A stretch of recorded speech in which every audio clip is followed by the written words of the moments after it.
میرا level low ہو جاتا ہے، تو میں کیا کروں؟ میں چاہ رہی ہوں مضبوط رہوں، میرا ایمان محکم رہے. تو کہا زیادہ سے زیادہ استغفار پڑھو، ٹھیک ہے، کیونکہ وہ پردے ہٹ جاتے، اور اپنی زبان کو تازہ رکھو. جیسے آپ لوگ چھالیاں کھا کے زبان کو، یا پتہ نہیں کچھ سونف کھا کے زبان کو خوشبودار کرتے ہیں، تو امام نے کہا اور رطب لسانک، اپنی زبان کو خوشبودار کرو اور اس کو سورہ قدر کی خوشبو سے تر و تازہ رکھو. یعنی یہ زبان سورہ قدر کے ساتھ رہے، امامت کے ساتھ رہے. جو ہم نے حضرت زہرا تفسیر سورہ قدر ہے، حضرت زہرا کے ساتھ رہے، ام الائمہ کے ساتھ رہیں، تو وہ خود بخود آپ کا ایمان مضبوط ہوگا انشاءاللہ. اور پروٹیکشن یہ بہت ضروری ہے، خاص طور پر ٹنا کے لیے. کیونکہ کہتے ہیں ایک مرتبہ ایک شخص نے امام صادق علیہ السلام سے پوچھا کہ آپ یہ منصور جو عباسی خلیفہ ہے، جو رولر تھا، اس سے وہ اتنا ظالم ہے، وہ اتنا آپ کا دشمن ہے، آپ ان دشمنوں سے کیسے بچ رہے؟ اتنی مرتبہ یہ آیا آپ کو مارنے کے لیے، لیکن وہ مار نہیں سکا آپ کو، اتنی طاقت ہونے کے باوجود. کیوں نہیں آپ کو ابھی تک مار سکا؟ سیکرٹ کیا ہے؟ کیا وجہ ہے یا امام آپ ایسے حاسدین، حسد کرنے والوں سے بچتے ہیں؟ آپ یہ سوچیں نا، ہم کبھی کبھی کہتے ہائی ہماری کمیونٹی میں مثلا خدا نخواستہ ہمارے رشتہ داروں میں فلاں مجھ سے حسد کرتا ہے، فلاں نے کالا جادو کیا، فلاں نے یہ کیا، میرے اتنی مشکلات ہیں، یہ ہے وہ ہے. میں اکثر یہ سوچتی ہوں، میں کہتی ہوں کچھ بھی مشکل نہیں ہے. انسان بہت ضعیف ہے اگر اللہ کی طاقت اس کے ساتھ نہ ہو. شیطان مجھے دیکھ سکتا ہے، میں شیطان کو نہیں دیکھ سکتی، لیکن میرے ساتھ ایک ایسی ذات ہے اللہ، اور اس کے ساتھ اللہ نہیں ہے. وہ ضعیف ہے، میں ضعیف نہیں ہوں، میں ویک نہیں ہوں، میں کمزور نہیں ہوں، کیونکہ میرے ساتھ اللہ ہے. اللہ اس سے نفرت کرتا ہے، اور اگر مجھ سے محبت کرتا ہے میں طاقتور ہوں. وہ کہاں سے طاقتور ہے کہ ہم کہ شیطان ہر جگہ ہے، ہم نہیں بچ سکتے اس سے؟ کچھ بھی نہیں ہے اگر اللہ ہو. آپ یہ سوچیں کہ نبی سے حسد، جادو کرنے والے کتنے لوگ تھے، پوری دنیا ایک طرف، نبی ایک طرف، تکو تنہا، صرف 7 8 9 10 آخر میں 70 75 100 لوگ نبی کے ساتھ ہیں، اور باقی پوری دنیا طاقت کے ساتھ، جادو، سارا جادو ادھر ہے. لیکن نبی کے ساتھ کیا تھا؟ قرآن. یہ خدا، جس کے پاس قرآن ہو، خدا ہو، یقین ہو، ایمان ہو، کچھ نہیں ہو سکتا. نہ ڈرے کہ یہاں پہ یہ ہوتا ہے، وہاں وہ ہوتا ہے. آپ کا ایمان کمزور ہوگا تو آپ پہ جادو اثر کرے گا، وسوسے اثر کریں گے. آپ ڈریں گی تو اور ہے نا، جو خدا سے نہ ڈرے، لوگوں سے ڈرے، تو وہ ہر چیز سے ڈرے گا. اور جو خدا سے ڈرے، لوگوں سے نہ ڈرے، وہ لوگ اس سے ڈریں گے. یہ طاقت خدا دیتا ہے. بہت زیادہ میں نے ایکسپیرینس بھی کیا اپنی لائف میں کہ آپ کے پاس جب الہی طاقت ہو تو کچھ بھی نہیں، سب آپ سے ڈریں گے، آپ نہیں. سب کے دلوں پر آپ راج کریں گے کیونکہ آپ خدا سے کنیکٹڈ ہے. تو یہاں پر امام جعفر صادق علیہ السلام نے فرمایا یہ منصور ظالم کیا کر سکتا ہے، کیونکہ میں سورہ قدر پڑھتا ہوں، اور پھر 7 مرتبہ یا اللہ یا اللہ یا اللہ یا اللہ یا اللہ کہتا ہوں. پھر امام نے کہا یہ سورہ ایک قلعہ کی مانند ہے، کیسل کی طرح ہے، مضبوط ہے تمہارے لیے بھی. اس کے اندر گھس جاؤ، کوئی دشمن تجھ پر اٹیک نہیں کر سکے گا. اب آتے ہیں ہم اپنے موضوع کی طرف، جو ہے سورہ قدر کی آیات کی تفسیر.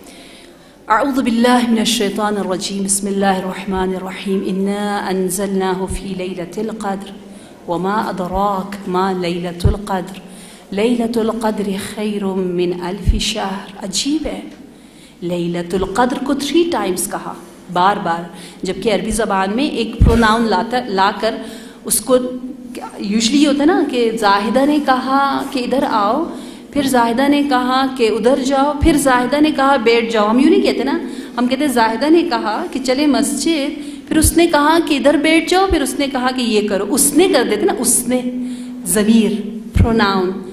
عربی زبان میں ہیا، اللہ ہیا نہیں لایا، بار بار کہا، بار بار. جیسے میں کہوں زاہدہ زاہدہ زاہدہ زاہدہ، یعنی میں زاہدہ کو بڑا کرنا چاہ رہی ہوں، یہاں پہ خدا کہنا چاہ رہا ہے لیلۃ القدر، لیلۃ القدر، لیلۃ القدر، یہ تیری تقدیر بنا رہا ہے۔ قرآن اتر کے تجھے بتا رہا ہے کہ اگر خوش نصیب بننا ہے تو قرآن کے ذریعے۔ قرآن کو ٹائم نہیں دیتے سارا سال، اور شب قدر قرآن سر پہ رکھ کے اللہ سے مانگتے ہوئے شرم نہیں آتی ہمیں؟ خدایا تجھے اس قرآن کا واسطہ میرے بچے کو ٹھیک کر دے، خدایا اس قرآن کا واسطہ یہ کر دے۔ قرآن اس وقت شکایت بھی کر رہا ہوتا ہے ان لوگوں سے جو قرآن کی کبھی کبھی توہین کرتے ہیں، غیبت کر کر کر کر کے سال گزارا ہے، توہین کر کر کے اگر سال گزارا ہے تو وہ سورہ حجرات کی آیت لعنت کرتی ہے کہ اس شخص کی شفاعت نہ کرنا، اس کی دعا مستجاب نہ کرنا شب قدر میں، اس نے مومن کا احترام نہیں کیا۔ مومن کعبے سے بالا تر ہے، مومن کعبے سے بالا تر ہے۔ میرے بابا یہ بہت کہتے ہیں، میرے بابا کیونکہ بہت ہم لوگ مساجد، ہمارے انگلش میڈیم جو اسوا پبلک سکولز ہیں وہ 80 سے زیادہ ہیں، ہم بہت الحمدللہ کام کر رہے ہیں، تو وہ کہتے ہیں مقصد عظیم ہونا چاہیے۔ یہ نہ ہو کہ میں نے یہ مسجد بنانی ہے، میں نے مجلس میں جانا ہے، میں نے ماتم کرنا ہے، نہیں۔ اگر آپ نے یہ مسجد بنانی ہے کس لیے؟ اللہ کو خوش کرنے کے لیے۔ راستے میں مثلاً کیا ہوتا ہے، ایک مزدور ہے جو کام کر رہا ہے، داسی ہے کام کر رہی ہے، مسجد کی صفائی کر رہی ہے، آپ نے اس کو ڈانٹ دیا، آپ نے اس کو ڈانٹا، آپ نے اس کی کبھی توہین کی کہ اس نے کام صحیح نہیں کیا، اس کا دل ٹوٹا۔ کیوں ڈانٹا؟ تاکہ مسجد بنے۔ مومن کو ڈانٹا، مومن کعبے سے بالاتر اور آپ مسجد بنانے جا رہے ہیں۔ آپ کا مقصد یہ نہیں ہونا چاہیے کسی نہ کسی طرح بس مجھے مسجد بنانی ہے، نہیں، مجھے مجلس کو اچھا کوائٹ نیٹ کلین رکھنا ہے، جتنے لوگ ناراض ہوتے ہو نہیں، احترام سے سمجھانا ہے۔ مقصد اللہ کو خوش کرنا ہے، اور اسی راستے میں اتنے لوگوں کو ہم ناخوش کرتے ہیں اور اس کے ذریعے اللہ ناخوش ہوتا ہے۔ یہ بہت ضروری ہے سمجھنا کہ ہم کیسے اپنی تقدیر بنا رہے ہیں۔ انشاءاللہ یہ قرآن نازل ہو کر اس اپنے نور سے، اپنے معجزے سے ہماری زندگیوں میں معجزہ کرے، اور وہ مقلب القلوب ہمارے دل و جان کو بدلے اور ہماری زندگیاں بہتر سے بہتر ہو۔ سوال یہ ہے کہ تنزل الملائکۃ والروح فیہا بإذن ربہم من کل امر، یہ ملائکہ سب کے سب نازل ہو کر امام عصر کی خدمت میں آتے ہیں، آ کر ہماری تقدیر آئندہ سال تک کے لیے پیش کرتے ہیں نا، بتاتے ہیں راضیہ ایسی ہے، راضیہ یوں سوچتی ہے، راضیہ کا توحید ایسا ہے، عقائد ایسے ہیں۔